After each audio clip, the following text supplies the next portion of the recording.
Hello everyone. So today we are going to learn about zero day vulnerability. आज हम zero day vulnerability के बारे में बात करेंगे कि ये वर्नेबिलिटी क्या होती है, ज़ीरो डे अटैक क्या होता है और ज़ीरो डे अटैक कैसे काम करता है।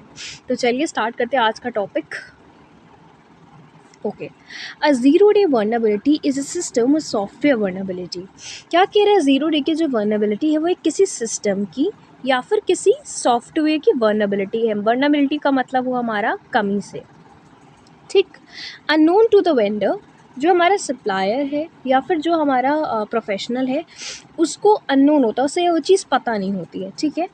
And for which no patch or means of mitigation are available at the time it is discover. कह रहे हैं ये कब होता है एक्चुअली, जब कोई पैच मैनेजमेंट हमारा होता है, जब हम सॉफ्टवेयर्स को अपडेट करते हैं वर्नेबिलिटी को ख़त्म करने के लिए, बग्स को फिक्स करते हैं वो।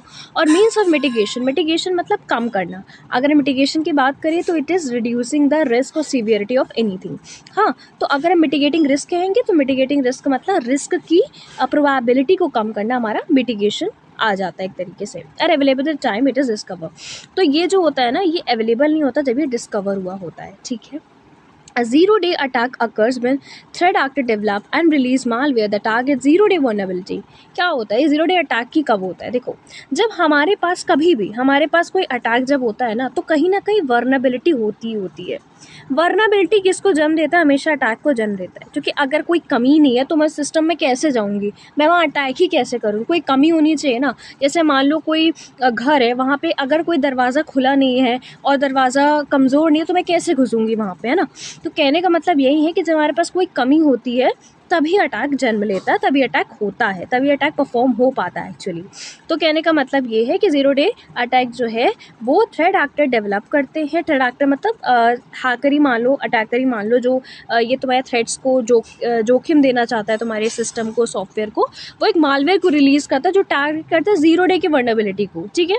तो यहाँ पे एक मालवेयर मीन्स मैलिशियस सॉफ्टवेयर जो इसको टारगेट करते हैं ज़ीरो डे की वर्नेबिलिटी को। वहीं पे करेंगे जहाँ कमी होगी तो वहाँ वर्नेबिलिटी का वर्ड यूज़ किया गया है। बाय एक्सप्लॉइटिंग दी सिक्योरिटी वर्नेबिलिटीज़, इनका इस्तेमाल करके वर्नेबिलिटी का अटैकर क्या करता है, एक्सेस कर सकता है क्रिटिकल सिस्टम्स को। जितने भी क्रिटिकल सिस्टम्स हैं जहाँ पे मेरा डाटा बेसिकली स्टोर हो रहा है, सबसे ज़्यादा क्रिटिकल है, और स्टील कर सकता है सेंसिटिव इन्फॉर्मेशन को। सेंसिटिव इन्फॉर्मेशन बहुत सारी हो सकती है, अकाउंट की डिटेल्स हो सकती है, क्रेडिट कार्ड डिटेल्स हो सकती हैं। एक इंसान की सबसे ज़्यादा तो पैसा ही इंपॉर्टेंट होता है, तो वो सारी डिटेल्स हो सकती है। Zero day vulnerabilities pose a high risk to organizations because they are typically discovered before security researchers or software developers are aware of them, and the patch can be released allowing threat actor to exploit flaws and profit from schemes। कह रहे हैं कि zero day की जो vulnerability बहुत बड़ा risk they देती है, क्योंकि अगर कहीं कमी है और वहाँ पे अटैक हो गया तो हर चीज़ पॉसिबल है। किसी भी टाइप का डाटा जा सकता है, सिस्टम ख़राब हो सकता है, कुछ भी कहीं से भी हो सकता है। नॉट ओनली कि आज अटैक हुआ तो आज ही एक्सप्लॉइटेशन हो रहा है, कल भी हो सकता है और होता भी रहे, ऐसा भी हो सकता है। बिकॉज ये टिपिकली डिस्कवर, ये कब डिस्कवर कर लिए जाते हैं, ये जो वर्नेबिलिटी है, जब सिक्योरिटी रिसर्चर और सॉफ्टवेयर डेवलपर को पता नहीं होता कि हाँ ऐसी कोई वर्नेबिलिटी है। जब इनको पता ही नहीं होगा तो ये इसको सही कैसे करेंगे, और इसी वर्नेबिलिटी का जो फ़ायदा है अटैकर उठा लेता है और अटैक कर देता है, ठीक है। Aware of them, the patch can be released allowing, अगर ये पता होता तो पैच रिलीज़ होता, सॉफ्टवेयर अपडेशन होता, हमारे सिस्टम्स को देखा जाता, रीचेकिंग की जाती, टेस्टिंग की जाती, बट ऐसा पता ही नहीं है तो फिर क्यों करेंगे। अलाउइंग हम क्या करते हैं, इसकी वजह से क्या होता है, थ्रेड एक्टर जो है वो फ्लॉस को देख के, जो कमियाँ होती हैं उनको देख के अपना प्रॉफिट उठा लेता है, जो भी उसको उस अटैक से उठाना होता है। ओके, अब बात करते हैं कि कैसे ये हमारा ज़ीरो डे अटैक जो है वो काम करता है, कैसे काम करता है, इसकी बात कर लेते हैं। चलो, a threat actor finds a system or software vulnerability. Threat actor क्या करता है, वो सिस्टम या फिर सॉफ्टवेयर की वर्नेबिलिटी मतलब कमी को देखता है। Swiftly rights and implement and exploit code, वो जल्दी से क्या करता है ना, लिख लेता है और इम्प्लीमेंट लगा देता है वो कोड को। एक्सप्लॉइट कोड मतलब जो फैलाएगा इन सब चीज़ों को। And then deploys it to take advantage, और क्या करता है, डिप्लॉय करता है, ख़राब करता है ये सब चीज़ों को। एडवांटेज किस ले लेता है, ज़ीरो डे वर्नेबिलिटी का। तो ये जो काम है ज़ीरो डे वर्नेबिलिटी के कारण ही हो रहा है, ठीक।